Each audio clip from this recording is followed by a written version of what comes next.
To evaluate a polynomial in two or more variables, we substitute numbers for the variables. Then we compute using the rules for order of operations. To evaluate this polynomial, we will substitute in 2 for x and -3 for y, resulting in 3 times 2 to the power 3, -3 to the second power, minus 2 times 2, replacing the x with 2, times y, which is -3, and then adding the 7.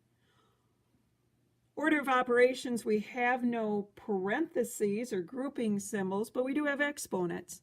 So we'll take care of our exponents.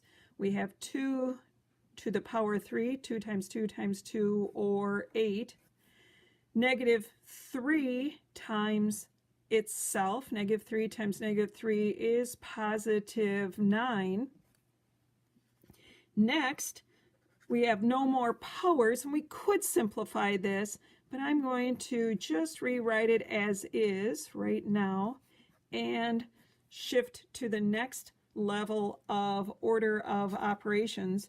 We now have multiplication, subtraction, multiplication, and addition. So our next priority is to multiply these three numbers together, since they are the first starting from the left side. So multiplying 3 times 8 times 9 results in a product of 216.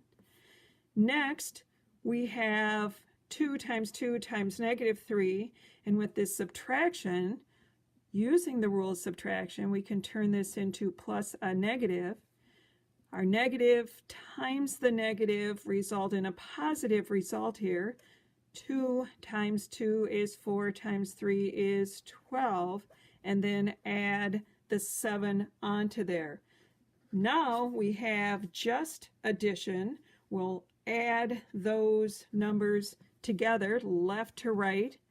216 plus 12 is 228, plus the 7 results in 8 plus 7 is 15, carry the 1 is 3, and our 2 for a 235, the value of this polynomial with those values given for the variables.